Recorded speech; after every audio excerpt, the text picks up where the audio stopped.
7 months ago, I shared with you 8 mistakes that we make when we're shooting that you don't see the best players in the world make, or at least very, very rarely make those mistakes. And it's helped your game. But now let's go one step further and talk about the things that the best goal scorers in the world do, but we don't do often enough. Here's 9 critical details that make players like Harry Kane and Haaland so prolific.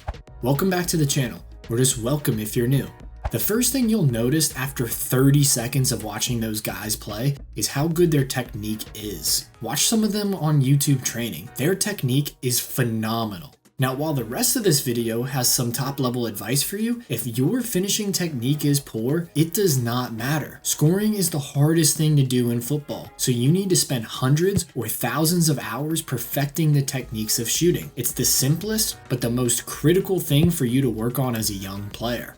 But it's not just the quality of their technique which sets them apart. It's also the quality of their movement or runs. And there's 2 parts to this. First of all, we've all seen compilations of Messi walking around the field, but he still excels in this area. He reads the game and finds pockets of space where he can get the ball, and he does this by moving off shape. What this means is that as the ball is traveling to the right side of the field, the whole team and defense shifts in that way too. But an excellent way to create space is by moving against the grain. Instead of also jogging to the right, like everyone else on the field, check back at an angle to the left. This creates a pocket of space that you can come into and get on the ball. The other thing about movement is it's all about changes of pace. If you just jog and check for the ball, you won't create any separation from the defender. Instead, bump him a little and burst into the space. Now you've created a 5-yard space as opposed to having him all over you, and now you have space to turn and play.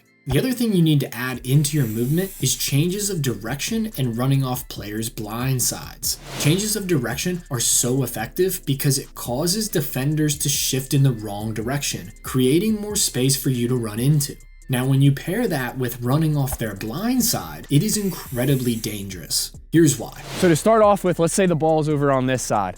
At this point, the defender has seen you pull away. So then if you're running off their blind side so they can't easily see you, they have no idea that you're actually cutting across them, and now that you're a favorite for a ball that's coming in behind. This lulls them into a state of security, thinking that they're actually gonna go get the ball first, and they have no idea that you're actually favorite. Adding this to your game will make you a much more difficult player to defend. This tip here is the easiest to implement in your game. You can literally do it today, 2 seconds from now. Get in the box. I went through all the goals scored by Harry Kane, Haaland, as well as Vinicius Junior and Salah last season to get some data for wingers too. How many of the 115 total goals scored by all of them do you think was beating a defender 1v1 and shooting? How many goals do you think were getting on the end of passes into the box, services, or loose balls and burying it? Only 10 of the 115 goals were beating a defender 1v1 and then shooting. 69 of them were scored by getting on the end of services, by picking up the loose balls, or by receiving the pass into the box. In the last 36 goals, almost all of these were penalties, but there were several breakaway goals and even a goal from behind midfield. But this illustrates my point. When we think of scoring goals, we think of beating a player 1v1 and scoring a banger, but all goals count the same. And a lot of talented players forget this, and they get so involved or preoccupied with the build-up play, they overlook the necessity for getting into the box too. Once you realize that a cross or a service is going to come in the box, you need to bust your butt to get into the finishing areas. This will result in you getting the ball more frequently in more dangerous areas, and that will result in you scoring more goals. And if you've liked the video so far, please leave a like. It's free and easy, and it helps me out. So thank you. Now that you've done all the hard work to get into the box, now you need to get in front of defenders. This is another small detail many players don't do often enough. Too many players are happy to sit behind the defender, trying to get on the end of crosses or services that get past the defender. But try this next time you play. Keep track of your teammates' services in the box. Count how many of them are under hit, not beating the defender. Count how many of them are over hit, requiring your team to prevent it from going out for a throw. And then count how many were at their target, clearing defenders, but are still in an area where you can score. What you'll find is that most crosses are either over hit or under hit. This is why you need to get in front of defenders, because if you're waiting behind the defender, you will not get to underhit crosses first, allowing them to easily clear the ball. Now, if you stay behind the defender, you will get there first to overhit crosses, but that isn't as beneficial because all you can do is try to keep the ball in play and prevent giving up a throw-in. Whereas if you're first to underhit crosses, you still have a chance to score. There's a time and a place for peeling off back post, but more often than not, it is more dangerous to get in front of defenders. And even if you don't score, you may cause the defender to drag you down or make a wild challenge and win a penalty kick for your team. The next thing that'll help you score more goals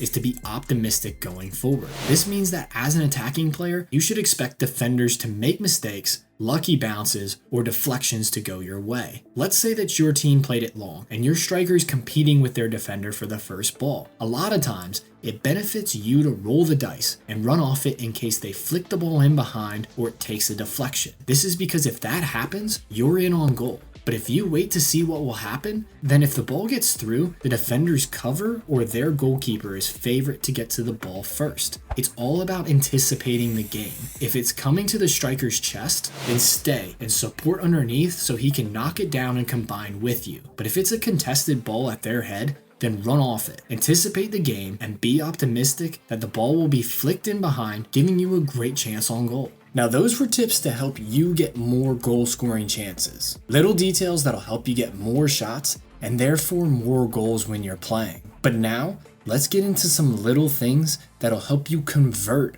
more of those shots.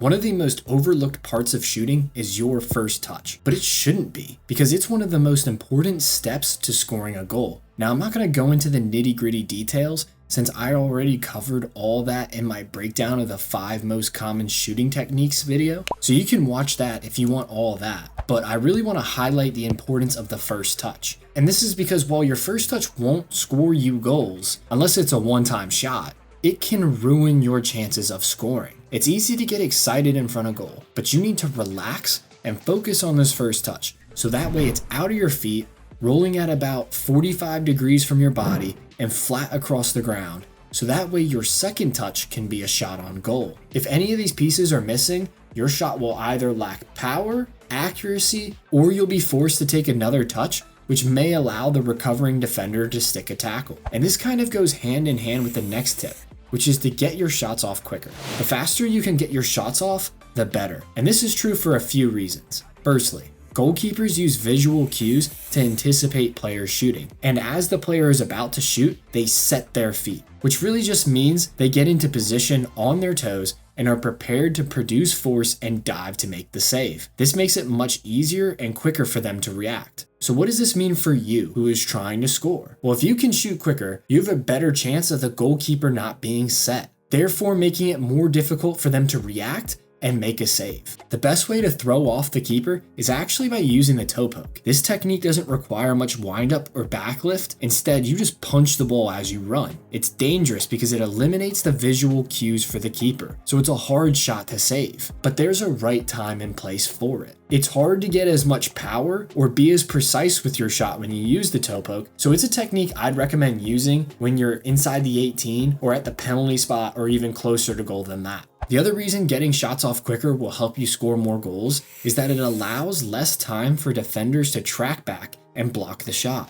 Even just that half second it takes to fully wind up for your shot may cause that shot to get blocked, whereas a quick snappy shot may come off before the defender is able to put a block in. It may seem like it only makes a small difference, but let me show you the impact. Here's a side-by-side of me and Harry Kane doing the same drill. Notice how he gets his shots off just a little bit quicker, and that's just one small thing he does at an elite level. And by the way, before you leave a comment, I know that he does so much better in this clip than me. I'm just trying to help you visualize what I mean when I'm saying getting your shots off quicker. The last way you can do this is by shooting after less touches. Instead of taking a touch and then shooting, consider this. Are you able to finish one time? If they played a tough ball in to hit one time, where you have acres of space, then yes, take a touch. But if you're in the box, taking that extra touch gives an extra second for defenders to close you down or block shots, or for the goalkeeper to get set. Another thing that best goal scorers do is make better decisions than us. Now, one piece of this is determining if the shot is even on or if there's a better option. If someone has a better chance to score than you, then you should probably pass the ball. But if you have a good chance, strike the ball with conviction. Hit it like you mean it.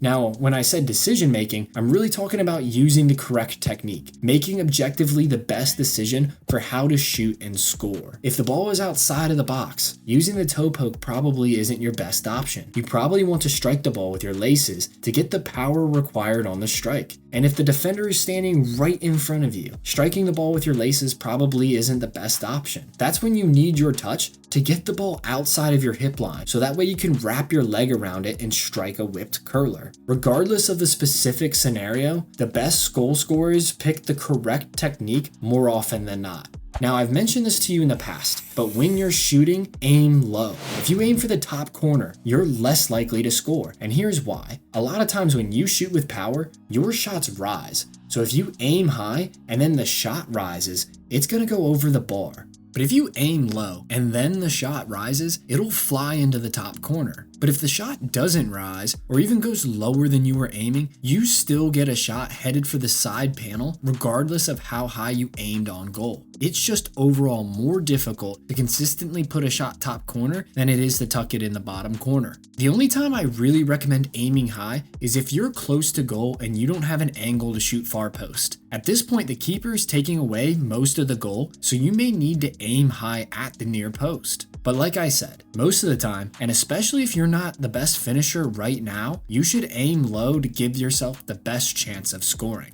Now, if you've made it this far into the video, then chances are you really like the video. So if you want to watch these videos early, consider becoming a channel icon. You'll be able to watch videos about a week early. Thanks for watching.